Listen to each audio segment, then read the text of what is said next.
Hello friends, good morning, नमस्ते and welcome to my vlog. कैसे हो आप लोग? I hope everyone is doing good. तो आज मैं बना रही हूँ ट्रेडिशनल हलवा, पर एकदम ट्रेडिशनल तरीके से नहीं बनाऊंगी। इंग्रेडिएंट्स सब उसी तरह से डालूंगी। तो 1 कप राइस लिया है, साथ में हाफ कप चने की दाल, 1/4 कप तूर दाल और 1/4 कप से थोड़ा सा कम उड़द दाल दिया है। और यहाँ पे थोड़ी सी मैं डालूंगी मूंग की दाल। तो मूंग की दाल नहीं जाती रेसिपी में, पर मैंने यहाँ पे 1/4 कप से थोड़ा सा कम डाल दिया। इससे थोड़ी सी स्मूथनेस ज़्यादा आती है। और यहाँ पे 2 चम्मच डाले हैं छोटे वाले फेनुग्रीक सीड्स। बस इसे हमें वॉश करके इसे एटलीस्ट 3 to 4 आवर्स सोक करके रखना है। अच्छे से वॉश करना है ताकि उसका जो भी डर्ट हो निकल जाए। और मैंने ये रात को ही कर दिया था, तो सुबह में बना सकती हूँ। ट्रेडिशनली हांडवा में क्या होता है ना कि इसे क्रश करने के बाद फर्मेंटेशन होता है, पर मैं फर्मेंटेशन वाला एक प्रॉपर हांडवा की रेसिपी शेयर करूँगी। वो थोड़ा सा टाइम टेकिंग होता है, तो मैं थोड़ा सा ट्रेडिशनल और थोड़ा सा नॉर्मल इसी तरह से बनाऊँगी। तो यहाँ पे तूर के दाने निकाल लिए हैं। ट्रेडिशनली इस तरह से इसमें जाते हैं, हमारे यहाँ जो बनाते हैं उसकी बात कर रही हूँ मैं। और लौकी मेरे पास है नहीं, तो मैं ज़ुकीनी यूज़ करूँगी और 1 कैरेट यूज़ करूँगी। फ्रीज़र में से मैंने निकाल लिया है मेथी, जो मैंने फ्रीज़ करके रखी थी विंटर एकदम हार्श शुरू हुआ उससे पहले। इस मेथी को मैंने वॉश करके ड्राई करके चॉप करके रखी थी, तो मुझे इसे सीधे यूज़ करना है। बहुत अच्छे से यूज़ होती है। तो मैं कमिंग सीज़न में जब मैं स्टोर करूँगी ना, तो मैं बताऊँगी कि इस तरह से स्टोर करना है इसे फ्रीज़र में, ताकि ये एकदम अच्छे से रहे, एकदम ब्लॉक जैसी ना हो जाए। तो यहाँ पे गार्लिक, जिंजर और टर्मरिक की पेस्ट कर ली है। कैरेट को भी क्रश कर लेना है और साथ में ज़ुकीनी को भी।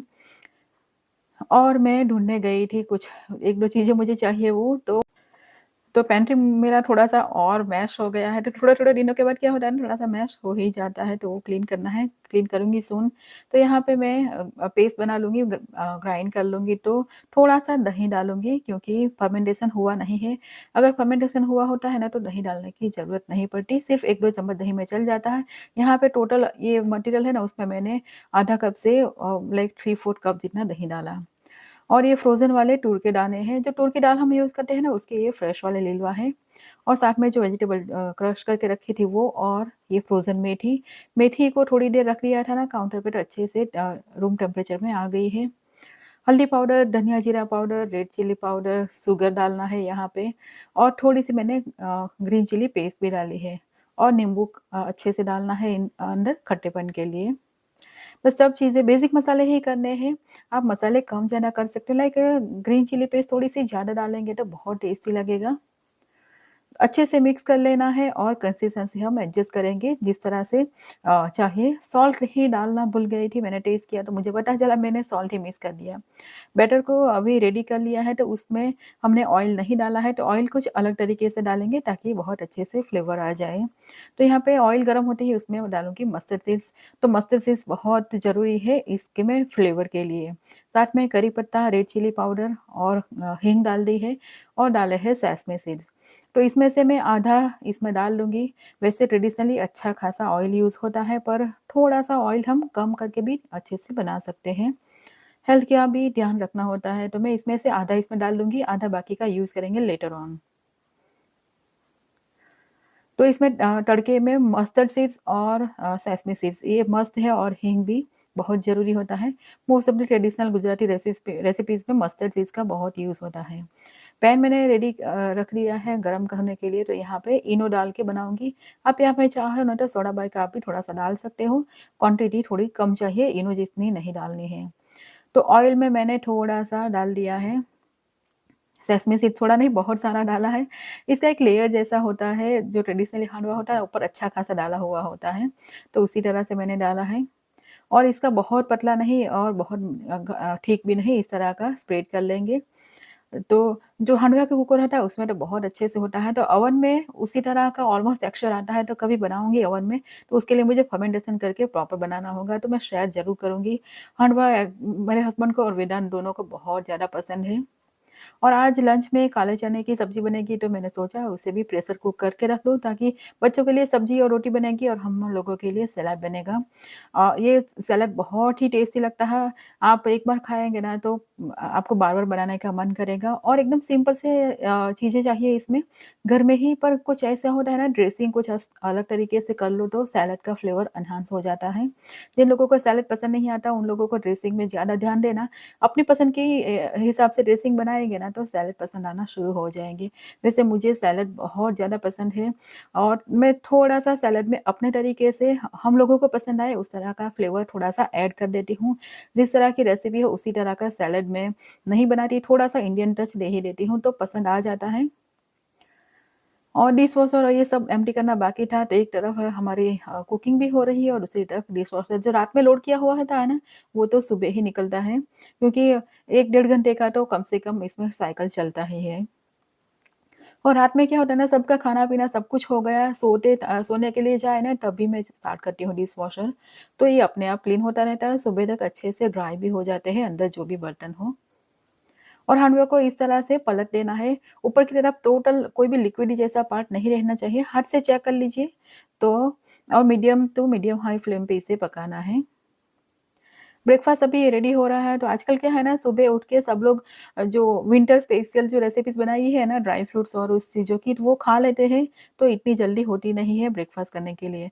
और टेम्परेचर भी वीकेंड में इतना डाउन गया था ना, कि बाहर निकलने का तो सवाल ही नहीं आता था, इतना ठंडा हो गया था। सेल्सियस में देखें ना तो -13 -15 जैसा हो गया था, आप फ़ील्स लाइक में आप देखें तो। और विंडी भी बहुत था, तो बच्चे लोगों को बाहर तो निकलना एकदम बिल्कुल ही बंद था, और दोनों साथ में प्ले कर रहे थे। और ये रेसिपी मैंने शेयर की थी ड्राई फ्रूट्स का इस तरह से, विंटर स्पेशल रेसिपी, तो वो ख़त्म हो गई थी जो मैंने एक बार बनाई, तो मैंने सोचा आज फिर से बना लूँ, ताकि बच्चे लोग अच्छे से खा सकें। हम भी खा रहे हैं, थोड़ा-सा विंटर में हेल्दी चीज़ें बना के खा लेनी चाहिए, जो पूरी सीज़न आप नहीं खा सकते कई रीज़न की वजह से। पर आप थोड़ा-सा समझ के खाएँ ना, तो आपको हेल्थ का बेनिफिट भी मिल जाएगा, और जो बैड इफ़ेक्ट आप सोच रहे हो ऐसा नहीं होता। वीर का और वेदांत का अपना ही चल रहा है, हस्बैंड अपना टाइम पास कर रहे हैं और मैं अपना काम कर रही थी। उसके बाद हमारा अ, आज मुझे जाना है शॉपिंग करने के लिए, बच्चे लोग नहीं जाएँगे, हस्बैंड भी नहीं जाएँगे, क्योंकि बच्चे लोगों को घर पे अकेला छोड़ के जाना पॉसिबल नहीं होता। वेदांत तो अकेला रहता है, पर वीर को हम अकेला छोड़ के नहीं जाते। तो मैं ही जाऊँगी। तो मैंने सोचा थोड़ा-सा मैं प्रिपरेशन करके जाऊँ लंच के लिए। वैसे बच्चे लोगों के लंच मैंने बना लिया है, सब्ज़ी सिंपल सी बनाई है काले चने की, और साथ में रोटियाँ। और यहाँ पे मैंने एप्पल और कैरट्स, क्यूकम्बर, जो भी मुझे सैलेड में जाए ऐसा मिला ना, बस वो सब चीज़ें मैं रेडी करके चॉप करके जाऊँगी। तो ताकि मैं शॉपिंग करके आऊँ ना, तो मैं इसे आके तुरंत बाद ही खा लूँ, क्योंकि कई बार होता है ना कि शॉपिंग करो, ऐसा चल-चल के आओ ना, तो आने के बाद बहुत ज़्यादा भूख लगती है। तो आने के बाद ये चॉपिंग वाला काम करूँगी ना, तो बहुत ही कंटाला आएगा, और फिर ऐसा लगेगा ना कि नहीं मैं कुछ और खा लेती हूँ, ऐसा ही होता है। मुझे तो जनरली ऐसा होता है, तो सैलेड का चॉपिंग करना और ये सब करना बहुत ही टाइम भी थोड़ा-सा लग जाता है। और यहाँ पे मैंने क्यूकम्बर, कैरट और अनियन कट कर लिया, और जब सैलेड खाया ना, तब मुझे लगा कि मुझे अनियन इसमें नहीं डालना चाहिए था।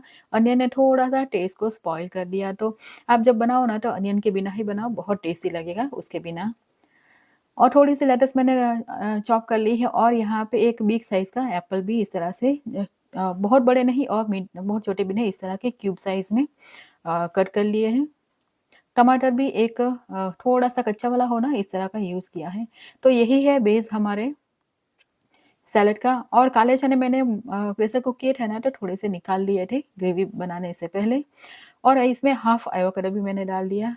अब बनाते हैं ड्रेसिंग, तो यहाँ पे जो सिंपल सा रेगुलर वाला ऑरेंज होता है ना, उसके मैंने जूस निकाल लिया 1 एंड हाफ ऑरेंज का, और यहाँ पे लेमन जूस भी मैंने थोड़ा-सा डाला, रेड चिली फ्लेक्स और साथ में सॉल्ट, थोड़ा-सा ब्लैक पेपर पाउडर, और थोड़ी-सी शुगर डाली। आप चाहो तो इसमें हनी भी डाल सकते हो। हनी का फ्लेवर मेरे हस्बैंड को इतना ज़्यादा पसंद नहीं आता, इसलिए मैंने हनी नहीं डाला, वरना मुझे तो इसमें पसंद आता है ड्रेसिंग में। थोड़ा-सा ऑयल डाल के इसे अच्छे से मिक्स करना है, और ये ड्रेसिंग हमारा रेडी हो गया। बहुत ही टेस्टी लगता है और बहुत ही यम्मी लगता है। तो ड्रेसिंग आप अपने पसंद के हिसाब से थोड़ा-सा इंग्रीडिएंट्स कम-ज़्यादा कर सकते हैं, या फिर ऐड भी कर सकते हो। कुछ पसंद ना आए तो स्किप भी कर सकते हो। यहाँ पे मैंने थोड़े से वॉलनट्स भी डाल लिए, ताकि क्रिस्पीनेस, क्रंचीनेस भी आ जाए, और थोड़ा-सा प्रोटीन का भी बोल सकते हैं ना, प्रोटीन भी आपको अच्छे से मिल जाए काले चने के साथ-साथ। तो जब खाना हो तभी इस तरह से बाकी की चीज़ें मिक्स करनी है, सैलेड और ड्रेसिंग है और इसे अच्छे से मिक्स कर लेना है। आपको थोड़ा-सा और ज़्यादा ड्रेसिंग चाहिए ना तो क्वांटिटी थोड़ी-सी बढ़ा लीजिए, पर इतने सैलेड में इतना ड्रेसिंग बहुत इनफ हो गया था, परफेक्ट हो गया था। और अच्छे से इसे मिक्स करना है, मेरा सैलेड मिक्सर मुझे मिल ही नहीं रहा था, वो मिल जाता ना तो अच्छे से मिक्स हो जाता, तो मैंने स्पून से ही इसे मिक्स कर लिया। क्योंकि अभी भूख भी बहुत ज़्यादा लगी थी, मैं शॉपिंग करके आई ना, तो आने के बाद जो फ्रीज़ में रखने की चीज़ थी वो रख ली, वेजिटेबल्स और फ्रूट्स अभी ऐसे ही पड़े थे। पहले करेंगे लंच और उसके बाद बाकी का काम। और ये दिख रहा है ना सैलेड एकदम सिंपल सा, पर बिलीव मी इतना टेस्टी बना था ना, एप्पल की वज़ह से और ऑरेंज का जो हम लोगों ने ड्रेसिंग बनाया ना उससे बहुत ही फ्लेवर एनहांस हो गया था। और इस सीज़न में तो ऑरेंजेस और ऐसी चीज़ें बहुत ईज़िली और एकदम फ्रेश और एकदम डिफरेंट गुड क्वालिटी की मिल जाती है। तो मैंने और हस्बैंड ने खाया, साथ में विदा ने भी थोड़ा-सा सैलेड टेस्ट किया तो उसे भी बहुत ज़्यादा पसंद आया। वैसे उसे भी सैलेड बहुत पसंद है। मेरे हस्बैंड को ही सैलेड में इतना इंटरेस्ट नहीं होता, पर अच्छे से बनाओ, हम लोगों के टेस्ट के हिसाब से बनाओ ना तो वो खा लेते हैं। और धीरे-धीरे क्या होती है ना, सैलेड की फिर हैबिट हो जाती है आप लोगों को। पहले-पहले जब सैलेड नहीं खाया होता है ना तो ऐसा लगता है कि सैलेड से कैसे लंच करेंगे, पर एक बार धीरे-धीरे खाना स्टार्ट करो ना सैलेड, तो उसके बाद आपको पसंद आने लग जाते हैं। और ये मेरी शॉपिंग, एक ही स्टोर गई थी आज मैं, तो वहाँ से थोड़ी-सी चीज़ें ले आई। मशरूम आए, स्पिनच आई, स्पिनच का तो मैं आज डिनर में यूज़ कर लूँगी। सोच के ही लाई थी कि मैं इसको आज क्या बनाऊँगी। स्ट्रॉबेरीज़, बनानास, ग्रेप्स और मिल्क और ऐसी चीज़ें बेसिक ही। वैसे मैं इंडियन स्टोर गई नहीं थी, अमेरिकन स्टोर में ही गई थी, क्रोगर में, वहाँ से ही ये सब लाई थी। तो डिनर के लिए स्पिनच आई, तो स्पिनच के लिए साथ में जाएगी दाल, तो हाफ कप मैंने यहाँ पे चना दाल और हाफ कप मूँग की दाल यहाँ पे थोड़ी देर में सोक कर लूँगी वॉश करके। तो उससे कुकिंग में थोड़ा-सा आसानी हो जाती है और आपको प्रेशर कुकर में डालने की ज़रूरत नहीं पड़ती है। स्पिनच वाली दाल बनाऊँगी और साथ में बनाऊँगी जीरा राइस। तो जीरा राइस के वेदांत को बहुत ज़्यादा पसंद है, जीरा राइस के साथ कुछ भी दे दो ना तो वो खा लेता है। तो दाल ऑलमोस्ट लाइक 1 आवर सोक हो गई, गर्म पानी में डाली थी, तो मैं इसे ओपन इस तरह से पॉट में पकाऊँगी। जितना भी प्रेशर कुकर कम यूज़ करो ना उतना अच्छा होता है। इस तरह से दाल को सोक करके रख दो ना, तो पॉट में भी इज़िली ये कुक हो जाती है। तो यहाँ पे मैंने सॉल्ट डाल दिया है, गरम ही पानी डालना है, ठंडा पानी में बनाओगे ना तो थोड़ा-सा ज़्यादा टाइम लेगा। तो गरम पानी डाल दोगे ना तो क्विकली हो जाएगी। हल्दी पाउडर डाल दिया है और यहाँ पे डालूँगी मैं थोड़ा-सा घी। तो इस तरह से इसे कुक करेंगे ना तो इसमें फ्लेवर बहुत अच्छा आएगा। एक आधी चम्मच घी डाल दीजिए इसमें। अगर आप चाहो ना कि घी ज़्यादा पड़ जाए तो मेन रेसिपी जब फाइनल टच दे रहे हो ना तब घी कम कर दीजिए तो आपका बैलेंस हो जाएगा। तो दाल हो रही तो दूसरी तरफ मैं राइस भी पकाने के लिए रख दूँगी। जीरा राइस मैं सीधे नहीं बनाऊँगी, उसका जो स्टार्च वाला पानी है वो निकाल ही देती हूँ। मैं 99% टाइम्स राइस बनाती हूँ ना, सिर्फ़ खिचड़ी बनती है ना तभी राइस का स्टार्च राइस में रहता है, वरना मैं राइस ऐसे बनाती हूँ ना तो कभी सीधे नहीं डालती। जो स्टार्च होता है ना वो हेल्थ के लिए अच्छा नहीं होता है, तो राइस सीधे बनाए ना तो कुकर में ऐसी चीज़ों में तो थोड़ा-सा छोड़ दीजिए। इस तरह से पॉट में ही बनाइए, कुक हो जाए ना 95% उसके बाद इसका पानी अंदर जो एक्स्ट्रा बचा हो ना निकाल लीजिए, तो हेल्थ के लिए बहुत अच्छा होता है। और स्पिनच ये बेबी स्पिनच है तो इसे आसानी से कुक हो जाती है। अ, पर मैं इसे वॉश कर लूँगी अच्छे से पहले और उसके बाद चॉप कर लूँगी। बेबी स्पिनच हो ना तो इसे आपको ब्लांच करने की भी ज़रूरत नहीं है, अगर आप पेस्ट बना रहे हो तो इसे सीधे वॉश करके इसकी प्योरी बना लो मिक्सी में। तो फिर ब्लांच करने की या इसके न्यूट्रिशंस कुछ लॉस होने की चांस ही नहीं रहता है, तो बेबी स्पिनच यूज़ अगर अवेलेबल हो तो यूज़ करना चाहिए। और जीरा राइस बनाना है तो राइस को हमें 85% से ज़्यादा नहीं कुक करना है, 85 टू 90% मैक्सिमम, तभी ये आपका राइस प्रॉपर जैसे बाहर मिलते हैं ना रेस्टोरेंट में, ऐसा आप बना सकते हैं, वरना राइस ब्रेक हो जाएँगे। तो अराउंड आपको 85% हो गया है, आप इसे ईज़िली ब्रेक कर सकें ना, तो इस स्टेज पे क्या करना है, इसका पूरा पानी लेना है निकाल। और जीरा राइस या बिरयानी बना रहे हो तो उसे ठंडा करना ज़रूरी होता है, उसकी कुकिंग प्रोसेस हमें वहाँ पे ही स्टॉप कर देनी है। अगर आपको रेगुलर राइस चाहिए ना तो उसका पानी इस तरह से निकाल लो और फिर इसे ड्रेन होने दो, तो उसकी थोड़ी-सी गर्माहट रह जाएगी, तो बाकी का जो कुकिंग बाकी होता है ना 10 टू 12% वो कुक हो जाएगा। और यहाँ पे राइस को सॉरी मैं सब्ज़ी को तड़का लगाने के लिए प्रिपरेशन कर रही हूँ, तो अनियन को मैंने बारीक-बारीक चॉप कर लिया है। टोमेटो की थोड़ी-सी पेस्ट जैसी बनाऊँगी और यहाँ पे मेरी दाल दूसरी तरफ ऑलमोस्ट रेडी हो गई है। अराउंड 7 टू 8 मिनट्स लगा मुझे इसे कुक करने में। तो दाल को भी 90% कुक करनी है यहाँ पे, बहुत ज़्यादा पूरी मैश हो जाए ना ऐसी नहीं करनी है। इस तरह से कुक हो गई होनी चाहिए, अंदर कोई व्हाइट वाला पार्ट नहीं होना चाहिए दाल में। वैसे मूँग दाल तो मैश हो जाएगी। मूँग दाल क्या करेगी, क्रीमीनेस देगी और चने की दाल हमें पूरी फुल मिलेगी तो उससे टेक्सचर भी अच्छा आएगा और फ्लेवर भी अच्छा आएगा और थोड़ा-सा लाइट हो जाएगा क्योंकि हम इसे डिनर में यूज़ कर रहे हैं। चने की दाल बहुत ज़्यादा डिनर में खाएँगे ना तो ये हेल्थ के लिए, डाइजेशन के लिए बहुत अच्छी नहीं होती है। वैसे हम लोग डिनर वीकेंड में भी 6 पीएम को तो कर ही लेते हैं, उससे लेट नहीं करते।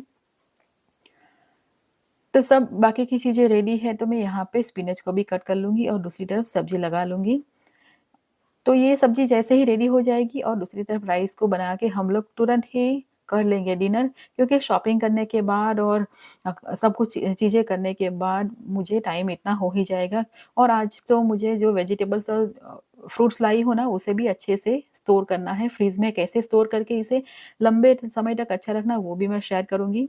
क्योंकि स्ट्रॉबेरी और ब्लूबेरी ऐसी चीज़ें होती हैं ना, वो बहुत जल्दी स्पॉइल हो जाती है अगर आप इसे अच्छी तरह से स्टोर ना करो। जैसे बाहर से लाए उसी कंटेनर में आप इसे फ्रीज़ में रख दो ना, तो कई बार होती है ना कि फंगस आना शुरू हो जाता है, तो वो मैं शेयर करूँगी पर डिनर के बाद। तो यहाँ पे मैंने घी ले लिया है, तो ऐसे भी आप घी में बनाओगे ना तो बहुत अच्छी लगेगी, पर आप अपनी पसंद के हिसाब से यूज़ कर सकते हैं, जो भी ऑयल या घी अवेलेबल हो। और यहाँ पे मैंने जीरा डाल लिया है, तो जीरा अच्छे से डालना है तड़के में। जीरा थोड़ा-सा मैंने अजवाइन भी डाला है और मेथी के दाने डाले हैं। थोड़े से खड़े मसाले में से बे लीफ और मैंने ब्लैक पेपर डाला है कॉर्नफुल और ग्रेट चिली डाल के यहाँ पे अराउंड 1 एंड हाफ टेबलस्पून जितना मैंने गार्लिक डाला है। तो स्पिनच की कोई भी रेसिपी बना रहे हो ना, उसमें अगर आप गार्लिक खाते हो ना, तो अच्छे से गार्लिक को डालना चाहिए। उससे स्पिनच किसी को नहीं पसंद आती, उसको भी पसंद आ जाएगी। एक स्पिनच और गार्लिक का कॉम्बिनेशन बहुत ही यम्मी लगता है। एक मीडियम साइज़ का अनियन को इस तरह से चॉप कर लिया है। अब अनियन को हमें करना है कुक। ब्राउन नहीं करना, जैसे ही ब्राउन होना स्टार्ट हुआ ना, तब तक ही हमें इसे करना है कुक। तो अनियन कुक हो रहा है, तो दूसरी तरफ मैं इस तरह से चॉप कर लूँगी अनियन को। तो प्यूरी नहीं बनाऊँगी, इस तरह से चॉपर में कर दूँगी। जितना बारीक हो सके चॉपर में उतना ही करूँगी। और वेदांत को कुछ स्कूल में प्रेज़ेंटेशन का आ रहा है स्कूल में, तो उसके लिए उसे कपड़े और टैग और सब कुछ प्रॉपर चाहिए। उसके लिए ही हम लोग कुछ जुगाड़ में लगे हुए थे। सो जो टैग लगाना था ना, उसका कुछ जुगाड़ हो नहीं रहा था। जो हस्बैंड ने दिखाया वो उसे पसंद नहीं आ रहा था और सेफ्टी पिन उससे यूज़ नहीं हो पा रही थी। तो उसी के लिए हम कुछ रास्ता ढूँढ रहे थे। हम लोगों का होता है ना, कुछ भी चीज़ों में हम जुगाड़ करके किसी भी चीज़ को ईज़ी बना देते हैं। तो वही हमारा डिस्कशन चल रहा था इन बिटवीन। तो अनियन ऑलमोस्ट हमारे कुक हुए, ब्राउन होना स्टार्ट ही हो ना, उसी स्टेज पे हमें डाल देना है टोमेटो। 2 मीडियम साइज़ के टोमेटो यहाँ पे डाले हैं। टोमेटो को हमें प्रॉपर्ली फुल्ली कुक करना है, इसका पानी कंप्लीटली फिनिश हो जाए तब तक करना है। उसके बाद बेसिक मसाले करेंगे, हल्दी पाउडर, रेड चिली पाउडर, धनिया जीरा पाउडर और यहाँ इस स्टेज पे आप थोड़ा-सा गरम मसाला भी डाल लीजिए और इसे हमें मसाले को भी 1 मिनट तक अच्छे से कुक करना है। मसाले भी कुक हो जाएँगे और साथ में अनियन और टमाटर भी अच्छे से मिक्स हो जाएँगे, जो भी कच्चापन रह गया हो वो। तो ऑलमोस्ट ये कुक हो गया है, इस स्टेज तक हमें कुक करना है कम से कम। पानी एकदम खत्म हो गया है टमाटर का। तो यहाँ पे हम डाल देंगे स्पिनच जो बारीक कट की हुई है। स्पिनच मैंने अच्छी खासी यूज़ की है क्योंकि स्पिनच कुक होने के बाद एकदम कम हो जाती है और ये बेबी स्पिनच है ना, तो 1 से डेढ़ मिनट के अंदर तो ये कुक भी हो जाएगी। मसाले के साथ अच्छे से कर लेना है मिक्स। तो सब्ज़ी स्पिनच की कभी खानी हो ना ईज़ी वाली, तो इस स्टेज पे यहाँ पे स्पिनच पक जाए ना, तो इसी स्टेज पे आप सर्व कर सकते हो। क्योंकि गार्लिक और स्पिनच और अनियन इन 3 चीज़ों को अच्छे से रोस्ट करके बनाए ना, तो आपकी सब्ज़ी स्पिनच की ईज़ी वाली भी रेडी हो जाती है। और इसे रोटला के साथ खाए ना, किसी भी काइंड ऑफ लाइक बाजरे का, ज्वार का या फिर राइस का, तो बहुत ही टेस्टी लगती है। तो दाल भी इसमें डाल लेंगे इस स्टेज पे क्योंकि स्पिनच हो गई है रेडी। मिक्स कर देंगे अच्छी तरह से, तो दाल में भी जो 5-7% बाकी हो ना कुक होनी, वो इस स्टेज पे कुक हो जाएगी क्योंकि स्टीम अच्छे से लग जाएगी। मिक्स करके इसमें हमें ऊपर से थोड़ा-सा गरम मसाला आप चाहो या किचन किंग मसाला डाल सकते हो। मैं बहुत ज़्यादा मसाला नहीं डालूँगी क्योंकि स्टिक टू बेसिक वाला आज मैंने रूल अप्लाई किया है सभी चीज़ों में सुबह से। तो बहुत ज़्यादा गरम मसाला या ऐसी चीज़ें डाल देते हैं ना, तो कई बार होता है ना, जो बेसिक फ्लेवर होता है ना, वो मिस हो जाता है। तो आज हमें दाल और स्पिनच का बेसिक फ्लेवर ही चाहिए, इसलिए मैंने गरम मसाला इसमें बिल्कुल भी नहीं डाला। इस पे एक तड़का लगाएँगे ताकि इसका फ्लेवर अच्छे से एनहांस हो जाए। तड़का भी मैं बेसिक ही लगाऊँगी, बहुत ज़्यादा फ्लेवर वाला नहीं लगाऊँगी, पर तड़के के बिना ये दाल अच्छी नहीं लगती। तो दाल को मैंने एकदम लो फ्लेम पे रख दिया है, 4 से 5 मिनट कम से कम रखूँगी, उसके बाद मैं आगे की प्रोसेस करूँगी। तो यहाँ पे स्ट्रॉबेरी को इस तरह से मैं स्टोर करूँगी। स्ट्रॉबेरी में क्या होता है ना, कई बार दबी हुई होती है या ऐसी चीज़ें होती है ना, तो बाकी की स्ट्रॉबेरीज़ को भी खराब कर देती है। और ये इसका लीव्स वाला पार्ट है ना, वहाँ पे कई बार पानी होता है, और ऐसी अगर पानी जो रह गया है ना अंदर, तो ये पूरी खराब ही हो जाएगी। 2-3 दिन भी आप फ्रिज में भी इसे स्टोर करके अच्छी तरह से नहीं रख पाएँगे। तो पानी वाला पार्ट जो हो ना, तो इसे टिश्यू से या फिर कपड़े से अच्छे से वाइप कर लीजिए। वॉश नहीं करना है, कभी भी आप बेरीज़ को फ्रिज में रखें ना, तो वॉश करके ड्राई फिर भी करेंगे ना, फिर भी खराब हो जाएगी, तो इसे पानी नहीं लगना चाहिए। फ्रिज में इसे इसी तरह से स्टोर करें, जब भी खाना हो ना, तब इसे वॉश करके इसे दें। तो पानी लगेगा ना एक बार भी, तो कई चीज़ें ऐसी होती है ना, जो खराब हो जाती है। हम कई बार देखते हैं ना, कई-कई वीडियोज़ में, कि अच्छे से वॉश कर लो, फिर स्टोर कर लो। इस तरह से करेंगे ना, तो स्पिनच है या फिर बेरीज़ है, ऐसी चीज़ें, क्यूकम्बर, ये खराब ही हो जाएँगे डेफ़िनिटली।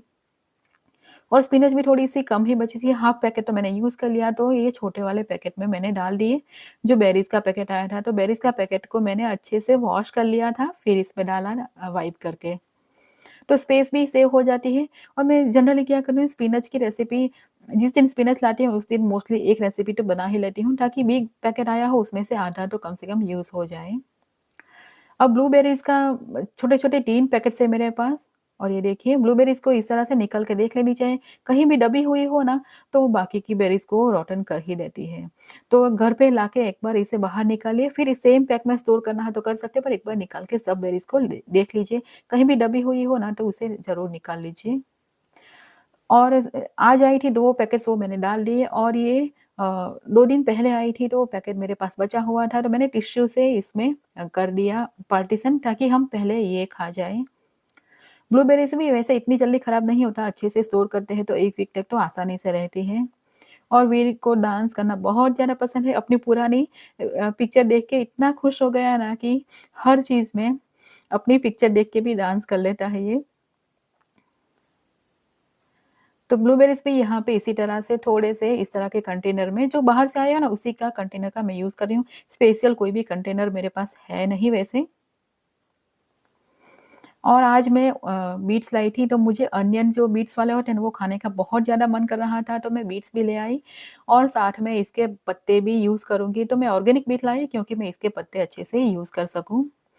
इस बीट के पत्ते भी यूज़ करना चाहिए, उसकी सब्ज़ी भी बहुत अच्छी लगती है, और ये हेल्थ के लिए बहुत ही अच्छा होता है। बॉडी में जो आयरन ऐसी चीज़ें कम होती है ना, तो बीट्स खाना चाहिए। ब्लड की भी कमी होती है, तो बीट के पत्ते भी बहुत अच्छे होते हैं। वो आपको बॉडी में लाइक ब्लड लेस हो, तो ऐसी चीज़ें खाएँ ना। तो बीट पसंद ना हो, तो उसके लीव्स भी खा सकते हैं आप, उससे भी बहुत फ़ायदा होता है। तो अब मैं बनाऊँगी जीरा राइस, तो यहाँ पे मैंने ले लिया है बटर। तो कैरीगोल्ड का जो बटर आता है ना, उससे जीरा राइस जब बनाएँगे ना, तो फ्लेवर अलग ही लेवल का आता है। तो जीरा राइस जब भी करें ना, तड़का देते समय थोड़ा-सा भी बटर डालिएगा ज़रूर। और कैरीगोल्ड जैसा फ्लेवर वाला बटर हो ना, तो एकदम जैसे देसी कोई बटर डाला हो ना, देसी काव का कोई बटर हो, ऐसा फ्लेवर आता है। जीरा अच्छे से डालने के बाद इसे हमें करना है रोस्ट। सिर्फ़ बटर में बनाया है ना, इसलिए कलर इस तरह से थोड़ा-सा व्हाइट ऐसा नहीं रहता। तो क्या करना है, पूरा व्हाइट रखना है, नहीं तो बटर के साथ थोड़ा-सा ऑयल भी डाल दीजिए, तो ये बटर आपका इस तरह से डल कलर नहीं हो जाएगा। पर मुझे आज सिर्फ़ बटर में बनाना था, तो कैरीगोल्ड के इस बटर में मैं जैसे प्रमोशन कर रही हूँ ऐसा लग रहा है, पर कैरीगोल्ड के बटर में बिलीव मी, जिन लोगों को अवेलेबल हो कैरीगोल्ड का बटर, एक बार ट्राई ज़रूर कीजिएगा जीरा राइस उसमें बनाने का। एकदम अलग ही लेवल का फ्लेवर आता है इसमें। और साथ में हमारी दाल और स्पिनच रेडी थी। तड़का लगाना बाकी है, पर मैं प्लेट में सभी को अपने हिसाब से ही तड़का दूँगी। सभी को सेम क्वांटिटी का तड़का नहीं चाहिए घर में। तो मैंने बटर सेम वे गरम कर लिया है, और उसके अंदर डाला है कश्मीरी रेड चिली। यहाँ पे आप चाहो ना, तो हल्का-सा गार्लिक पाउडर या फिर फ्रेश गार्लिक को भी पहले डाल सकते हो, और उसके बाद तड़का दे दीजिए। और इस तरह से सर्व करेंगे ना तो आपका डिनर एकदम 2 ही चीज़ है पर एकदम सक्सेसफुल हो जाएगा। जीरा राइस और तड़के वाली स्पिनच वाली दाल, यही था हमारा सिंपल सा, यम्मी सा और बच्चे लोगों को स्पिनच खिलाने का भी एक आसान तरीका होता है। इस तरह से खाएँगे ना तो खुशी-खुशी बाहर से खाया हो ना ऐसा ही लगता है ये। तो ट्राई दिस रेसिपी और इसी के साथ आज का व्लॉग भी हम ख़त्म करते हैं। अभी हमारा डिनर टाइम है। अगर आप लोगों को व्लॉग्स पसंद आए तो प्लीज़ प्लीज़ इसे लाइक और चैनल को सब्सक्राइब करना ना भूलिए और मिलते हैं अगले व्लॉग में। तब तक के लिए बाय एंड टेक केयर।